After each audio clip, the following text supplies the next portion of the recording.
Hello there. Presented by the Atlas Strength Shop. This is the Atlas Nerds in Iron podcast. With your hosts, Cameron Ray and Tyler Hales. So I know you said you got into it from American Ninja Warrior. We've never really talked much about that period of your life. How did you get into American Ninja Warrior? And do these videos of you actually on the show exist anywhere? Because I have looked for them and I couldn't find them. Okay, I'll settle that part first. Problem is, G4 at the time ran American Ninja Warrior, and G4 was very aggressive about owning their digital content. So like Prince. Yes. Okay. You just made me feel really old when you mentioned G4. Yeah. You should. So I don't know what G4 is. It was the channel that initially brought American Ninja Warrior over. Okay. So if you went to their competition and you ran and you filmed yourself and you put it up anywhere, within days you got a takedown notice. Wow. All right. So I may have a clip hidden on my phone somewhere of some of this. But the reality is, every time I've put it up, I've gotten my 2 cease and desist, and I'd rather not get my YouTube YouTube ability revoked. Especially if you try to put them up on like Bayou Cirque or something like that. But there are tricks around that, and if you'd like to know those tricks around that, we can talk about that. We'll save that for another time. Okay. But basically, what happened was, I was a guy that was doing, in high school, I did gymnastics and had fun with it. But I was never a good gymnast. Let me be very clear. That there's that one guy on the team who works hard, he enjoys it, but he's never going to take it anywhere. Like me with Strongman. Exactly. But I just enjoyed it. Well, I got out of school, did what I could, having fun with it, did, and then got back into fitness in my 30s, and really was enjoying it. And then one night, my wife goes on a camp out with the Girl Scouts and my daughter, and me and the 2 boys were left unsupervised, flipping through channels, and we come across American Ninja Warrior, and I'm sitting there watching this going, oh, this is it. This is the challenge I have been looking for to make me really take my fitness to the next level. Yeah. So she comes home the next day.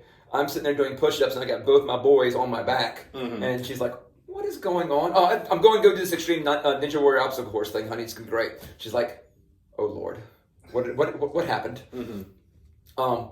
So I started training and working on all these weird things. There's videos of me like the interstate overpass over that park down by Government. There's video of me scaling it from the one side to the other, just overhand monkeying across the entire way. I got to see that. Nice. All right. I got to see that.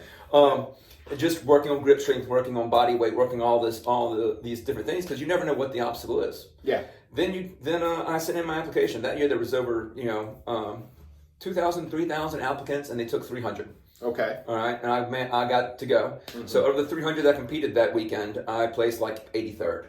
All right? Okay. Not top third of the pack's not the bad though. I was happy with it. The thing that defeated me was the trampoline. I hit a trampoline and hit it wrong. And instead of going to where I was, I missed that bar by that much. Like if this was the bar right here? If this was the bar. Okay. I missed it by an inch.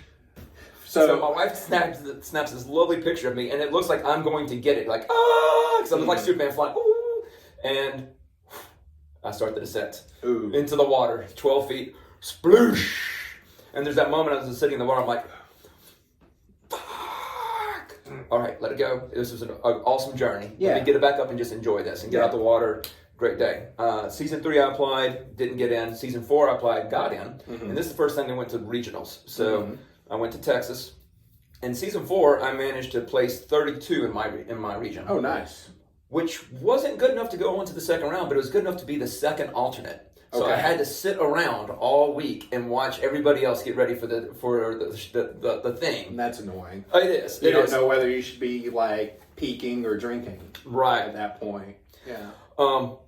Now, I need to pause real quick. One of the awesome things about being in the Ninja Warrior contested pool, so you're sitting there, you're showing up, and you're there all day. Yeah. Let me make sure you understand. It's not just, you show up and you leave. You're there all day. We 100% know what that feels like. And you have these athletes of all different backgrounds, and everyone's doing their own. But no matter how big a fish you are in your area, you suddenly feel small because you see, you turn, you look over there, and there's this guy doing backflip burpees. He has his warm-up before he goes on the show. You turn to your right, you've got a guy who's literally leaping picnic tables, standing broad jump over the picnic table and landing on the other side, turning around and jumping across. Again, I'm like, sounds like overhandling it. what the hell? So it was impressive just sitting there looking around at the talent of everybody around you going, I'm no longer in Kansas. You know? It was definitely a very cool moment to be. And the other thing was, as people are going through the course, they're coming off the course and say, hey guys, watch out for this obstacle. It shifts on you. Yeah. This happens. Everyone there has this attitude of it's us versus the course, not me versus you. Phenomenal sportsmanship amongst the people. I got season 6. I didn't make the cut, but I went and sat in line for a week on concrete, waiting for my chance to be a walk-on. Okay. And I had fun. Did everything I could with it. That's the one I actually had a video of. Unfortunately, that was the one where a ref that wasn't as you move through the course, right? There is no you get to try it. It's just you walk up. They say, okay, these are where you can touch, you can't touch. Everyone understand? All right, good. They move through. They just talk about it and they show you the obstacles. Then it's your turn to go. Yeah. So there's one course judge, and then there's individual obstacle judges. Either one can call you off. So I do the obstacle, and I look at the guy right next to him. Am I good? He goes, yeah. So I get up to start going. Well, the line judge, the course judge, calls me out, and the guy says, "Sir, he didn't touch. I saw him touch." Okay, so he has to flip the lights. Oh, it was so disappointing when the red lights came up and it buzzed me out. It was like, because the next 3 obstacles were all ones I had trained. I knew how to defeat each one of those. Those were mine. Yeah. And I was doing so good on time. Anyway, sorry. I digressed. No, that's what we're here for. You're the guest, man. Yeah. You're the guest. Yeah, this show is about you. Well, so after that, I received word through back channels. I kept applying for the next few seasons that, hey, listen, we saw you 3 times. You didn't make it through. You're probably not going to get a re-invite. Especially that's fair. Once it got to 90,000, 100,000 applicants. It's TV. Right. Yeah, you got to have good TV. Same with World's Strongest Man. We were talking about that a few episodes. Right. It's not always the strongest people in the world that get invited. It's the people who will draw the most eyes. It's the most polarizing people, yes. Yeah, like I guarantee you, if you had 500,000 Instagram followers, you would have gotten an invite.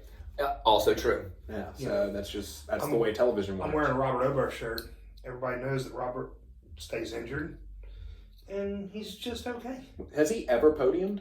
He's never podiumed. I wouldn't say he's okay. He's better than all of us. I know he's better than all of us. He's one of the best in the world. Comparing him to others at his level, he's very middle of the road. Yes. And, but he has a polarizing personality. They're going to keep bringing him back. He's there because he's a good personality. He's good enough to get on Rogan. He's good enough to share his shirts. He's good enough to get eyes on World's Strongest Man. Right. I, for one, enjoy watching him. I do. Even though he's very entertaining. Yeah, he's very entertaining. Yes. Yeah, like... I'm pretty sure there are a lot of middleweights that could, wipe the floor with him, but he's entertaining. So yeah, they're wet wipes. Yeah. That is one unfortunate thing about Strongman is a lot of times the people who get invited to shows aren't the people who are the best athletes. So the ones that really take their training very seriously aren't the ones that get invited. It's the ones who get a lot of eyes, who have the sponsors, who have the clout. Right. Like let's take, I don't know if you know who Larry Wheels is. I do not. So Larry Wheels, he started off in powerlifting, but he's kind of more of I would describe more of an Instagram personality. He does a lot of weird things just to put a PR on the table every day for his Instagram videos. He is incredibly strong. Like whatever it is, he has it. Oh wow. Like There's no doubt about it. He's one of the most genetically gifted people on earth when it comes to strength sports. Okay. But he didn't have to prove himself in the sport of strongman before getting invited to the Log Press World Championship. He just had to have a 7-digit Instagram following, right, and be friends with Half Thor. That's what got those things matter sometimes. Yes. And it's a business, and I understand. Like, I'm not hating on it. That's just... It is what it is. That's the business. Question. Would Eddie Hall have reached his point if not for being polarizing? No, definitely not. They would not, because World's Strongest Man 2017, those events, there's controversy surrounding that showing. because many believe that those events were tailor-made so Eddie Hall would win World's Strongest Man 2017. Oh, wow. That would piss some people off. It would, and that's why him and Hafthor currently have a boxing match scheduled for September. Because Hafthor came in second, dude, and he would have came in first if it wasn't for one judge's call on one of the events. I can see that. So, now, I have a theory that their beef that they have is all manufactured to drive sales for both of their brands. Could be. But it probably is, because like I said, it's a business. They're both retired from Strongman, and now they're about to, it's going to look like two wildebeest fighting in the savannah. I don't know if you watched the Hafthor award fight that happened a few weeks ago. No, I didn't catch it. So, are you familiar with Hafthor's dimensions? Yes. He's 6'8". Right now he weighs I think 380, something like that. We're somewhere between 350 and 380. He was at 440 when he competed in the Arnold, but he cut down a lot, so his conditioning is way higher. The guy he went up against was 7 inches shorter and 100 pounds lighter. And I'll tell you what. Still a big dude. He is, yes. He would still dwarf everybody in this room. They did 3 rounds, three 3-minute rounds, and only one of them looked like they had gotten in a fight at the end of it, and it wasn't the guy who was big. Or no, I'm sorry, it wasn't the little guy. Right. Like Hafthor he got worked over for 3 rounds straight. So this definitely isn't going to be this Eddie Hall Hafthor fight. It's definitely not going to be a showcase of raw boxing talent. Right. It is 100% going to be a slugfest. Yeah, it's going to be a slugfest for IG.